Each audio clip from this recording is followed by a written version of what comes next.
Hello दोस्तों, नमस्कार। आपके अपने YouTube channel RKM take info पर आप सभी साथियों का तहे दिल से हार्दिक स्वागत। दोस्तों, आप द्वारा जब मैंने सीनियरिटी लिस्ट डाली गई थी, उसके बाद कई अभ्यर्थियों ने काफ़ी क्वेश्चन पूछे थे। उन्हीं क्वेश्चनों का जवाब देने के लिए ये वीडियो बनाया जा रहा है। ये वीडियो बनाने में थोड़ी देरी ज़रूर हुई है, लेकिन दोस्तों इस वीडियो के अंतर्गत आपके सारे क्वेश्चनों के आंसर मिलने वाले हैं। क्योंकि कई अभ्यर्थियों के सवाल थे, सर 2013 के अभ्यर्थियों का अभी तक प्रमोशन नहीं हुआ, तो हमारा कब होगा? क्योंकि उसके बाद तो 2018 के आईए भी बैठे हैं। साथ ही कई अभ्यर्थियों का सवाल ये भी था कि सर 2018 के भी कई अभ्यर्थियों का प्रमोशन हो गया है, जो हमारे जानकार है। साथ ही दोस्तों प्रमोशन क्या सीनियरिटी लिस्ट के आधार पर होता है या क्वालिफ़िकेशन के आधार पर? ये भी सवाल अभ्यर्थियों का था। तो साथियों इन सब के बारे में प्रमोशन कैसे और कब तक होता है और 2023 में सेलेक्ट होने वाले आईए का कब तक उनका प्रमोशन हो सकता है, इन सब के बारे में दोस्तों इस वीडियो में विस्तृत रूप से बात करेंगे। इसलिए साथियों वीडियो को पूरा देखें और वीडियो आपको अच्छा लगे तो आप लाइक कर सकते हैं और इस वीडियो को शेयर भी कर सकते हैं, जिससे अन्य जो भी अपने सूचना सहायक साथी है, उन सभी को इसके बारे में जानकारी मिल सके। साथियों सूचना प्रौद्योगिकी और संचार विभाग द्वारा हाल ही में सीनियरिटी लिस्ट जारी की गई थी। इसमें सूचना सहायक के टीएसपी और नॉन टीएसपी के अलग-अलग लिस्ट है, जो 1/4/2025 की स्थिति के आधार पर ये लिस्ट बनाई गई है। तो इसमें सीनियरिटी के आधार पर अभ्यर्थियों की लिस्ट दी गई है। इसके बाद जो 2013 के अभ्यर्थी है, उनकी लिस्ट है। उसके बाद कोई अनुकंपा नियुक्ति पे है, उन अभ्यर्थियों की लिस्ट भी इसमें डली हुई है। साथ ही 2018 के जो सूचना सहायक लगे हैं, उनकी लिस्ट है। ये सीनियरिटी लिस्ट दोस्तों मेरिट क्रमानुसार बनती है। जैसे आपके एग्जाम में नंबर आते हैं, उसके आधार पर ये सीनियरिटी लिस्ट बनाई जाती है। इसमें दोस्तों आपके ना तो क्वालिफिकेशन का कोई रोल है, ना ही कोई कैटेगरी का रोल है। सीनियरिटी लिस्ट केवल आपके एग्जाम में प्राप्त अंकों के आधार पर बनाई जाती है और इसी के आधार पर आपके प्रमोशन होते हैं।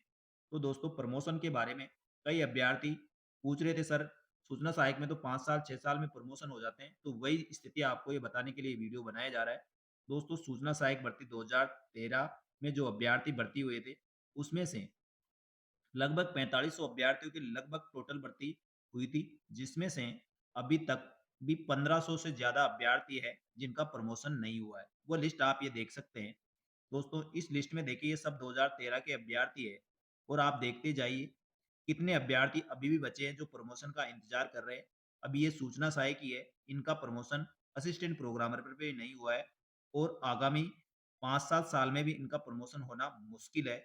ये आप स्थिति देख सकते हैं। साथियों इसमें देखिए 1500 के लगभग अभ्यर्थी है, तो टोटल एक बार देख लेते हैं। ये 1593 तक अभ्यर्थी है जो सूचना सहायक भर्ती 2013 के हैं। इसमें सभी कैटेगरी के हैं, चाहे वो कोई सी भी कैटेगरी हो, सभी अभ्यर्थी इसमें हैं। केवल इसमें एसटी कैटेगरी के और कुछ डिसेबिलिटी वाले अभ्यर्थी आपको नहीं मिलेंगे, क्योंकि इसका कारण दोस्तों मैं आपको बता देता हूँ। इसके लिए दोस्तों मैं आपको बताना चाहूँ, सूचना सहायक भर्ती 2008, 2011 और 2013 के अंतर्गत जो वैकेंसी आई थी, उसके अंतर्गत एसटी कैटेगरी पर्याप्त अभ्यर्थी नहीं मिलने के कारण सारी पोस्टें वैकेंट थी। उस कारण उन अभ्यर्थियों का प्रमोशन हुआ है जो 2013 तक के समस्त एसटी अभ्यर्थियों का प्रमोशन हो चुका है।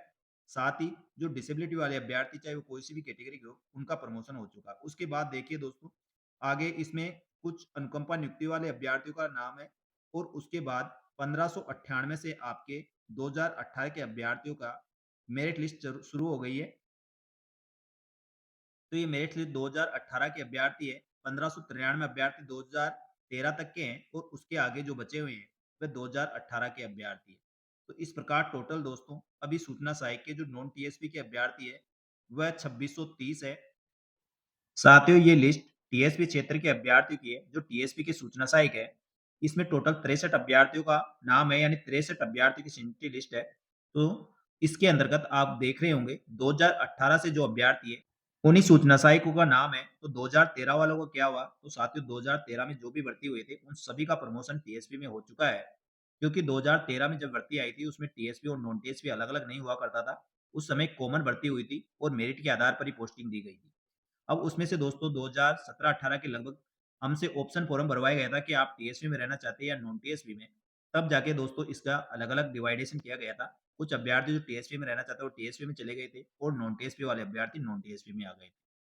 क्योंकि समस्या यही हो रही थी कि उस समय ट्रांसफर होने में दिक्कत आ रही थी, क्योंकि टीएसपी में अभ्यर्थी बहुत कम थे, जिस कारण से नॉन टीएसपी अभ्यर्थी जो टीएसपी के अंतर्गत थे उनका ट्रांसफर नहीं हो पा रहा था और काफ़ी प्रयास के बाद इस प्रकार की व्यवस्था की गई। उसमें टीएसपी और नॉन टीएसपी का अलग-अलग कैडर बनाया गया और और उसके बाद आने वाली समस्त भर्तियों के अंतर्गत टीएसपी और नॉन टीएसपी के लिए अलग-अलग भर्तियाँ होने लगी थी।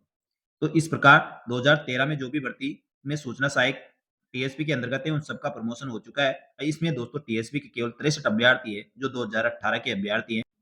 तो साथियों इस प्रकार सूचना सहायक भर्ती 2023 में जो भी अभ्यर्थी सिलेक्ट होकर आएंगे और अगली जो सीनियरिटी लिस्ट अप्रैल के बाद जारी होगी, यदि उससे पहले आपकी पोस्टिंग हो जाती है तो उसके बाद दोस्तों एक नए सिरे से सीनियरिटी लिस्ट निकलेगी, जिसमें 2630 के अंतर्गत जो 3062 अभ्यर्थी नॉन टीएसपी के उनके नाम जुड़ जाएंगे और साथ ही जो 63 अभ्यर्थी टीएसपी के हैं, उसके नीचे 353 अभ्यर्थी जो नए भर्ती होंगे, उनकी लिस्ट जुड़ जाएगी। तो इस प्रकार नई सीनियरिटी लिस्ट बनेगी। तो साथ ही 2023 में जो भर्ती होकर आने वाले अभ्यर्थी है, उसको इस कैलकुलेशन को थोड़ा समझना चाहिए। सूचना प्रौद्योगिकी संचार विभाग द्वारा जो वर्तमान स्थिति प्रोग्रामर, सहायक प्रोग्रामर और सूचना सहायक की है, उसको एक बार देखें, क्योंकि इसमें स्वीकृत पद आप देखोगे प्रोग्रामर के 991 पद है, सहायक प्रोग्रामर के 2655 है और सूचना सहायक के 6273 पद है। इस प्रकार दोस्तों ये स्वीकृत पद है और जिसमें से वर्तमान में जो कार्यरत पद है, प्रोग्रामर के 575 पद है, सहायक प्रोग्रामर के 2584 है और सूचना सहायक के 2646 पद है। तो दोस्तों जो भर्ती प्रक्रियाधीन है वो इस प्रकार है। प्रोग्रामर के 352 पदों के लिए भर्ती प्रक्रियाधीन है। साथ ही सहायक प्रोग्रामर के लिए कोई भी सीधी भर्ती नहीं होती है। डायरेक्ट सूचना सहायक से 100% प्रमोशन से भरे जाते हैं, यानी जो सूचना सहायक बनेंगे उसी में से 100% सहायक प्रोग्रामर बनेंगे। और सूचना सहायक की दोस्तों जो भर्ती प्रक्रिया चल रही है वह 3415 पदों के लिए चल रही है। जैसे दोस्तों ये भर्ती कंप्लीट हो जाती है तो फिर स्थिति इस प्रकार की रहेगी। खाली पद फिर रहेंगे दोस्तों, प्रोग्रामर के 64 पद रहेंगे, सहायक प्रोग्रामर के 71 पद रहेंगे और सूचना सहायक के 212 पद रहेंगे। अब आप स्थिति देख सकते हैं दोस्तों, आपका प्रमोशन 71 पदों पे कब तक होगा और जो सहायक प्रोग्रामर है उनका प्रमोशन प्रोग्रामर पे कब तक होगा। तो ये स्थिति दोस्तों वर्तमान में रहेगी। अब मैं दोस्तों आगे भी आपको आगे 10 साल का डेटा बताता हूँ, 10 साल में क्या स्थिति होने वाली है। साथियों अब 2025 के अंतर्गत जो रिटायरमेंट होने वाले कर्मचारियों की संख्या इस प्रकार रहेगी। इसमें दोस्तों टेक्निकल डायरेक्टर से लेकर मतलब अपने 4th क्लास तक है, सभी का डेटा है। इसमें आप देखें दोस्तों 2025 के अंतर्गत मात्र 29 जने रिटायरमेंट होंगे। 26 के अंतर्गत देखोगे तो दोस्तों इसके अंतर्गत टोटल 40 बंदे रिटायरमेंट होंगे। 2027 के अंतर्गत देखोगे तो दोस्तों इसके अंदर 29 बंदे रिटायरमेंट होंगे और इसके बाद 2028 में देखोगे तो 45 अधिकारी कर्मचारी रिटायरमेंट होंगे।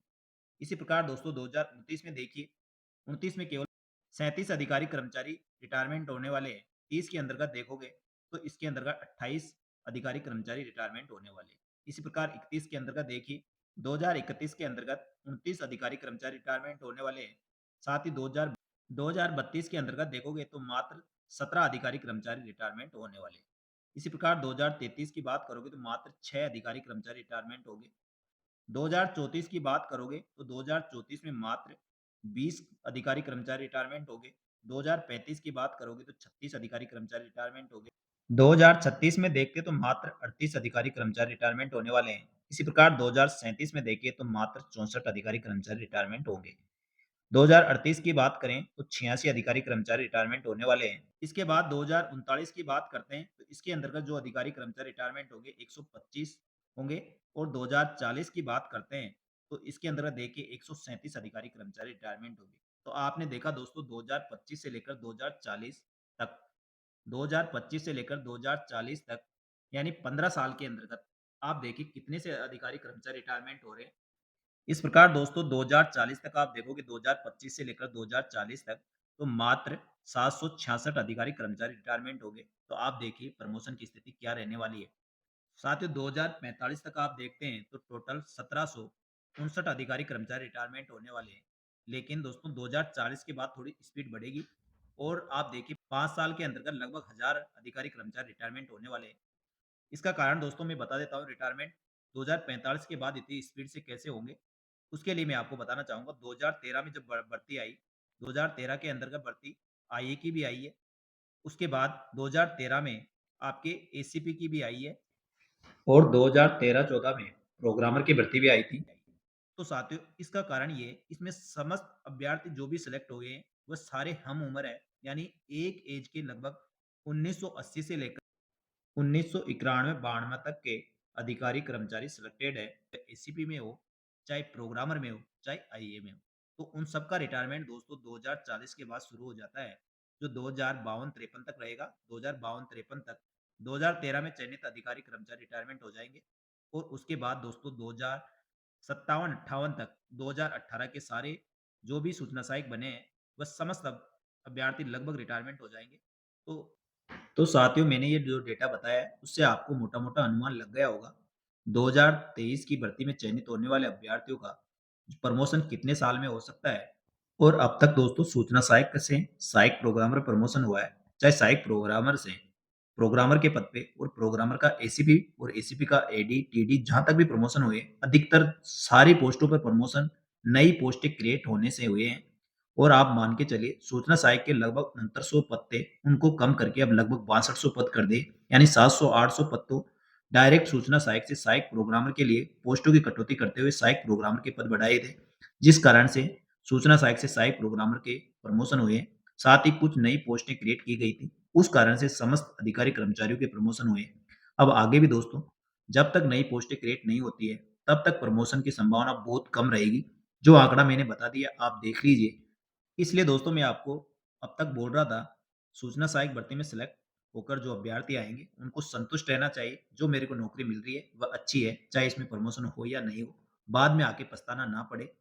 और दोस्तों जो अभ्यर्थी सेलेक्ट होकर आने वाले हैं, उनको भी दोस्तों मैं यही सलाह दूँगा, आप नियमित रूप से और रेगुलर रूप से दूसरी भर्ती परीक्षा की भी तैयारी करते रहें, जो इससे अपर ग्रेड की हो।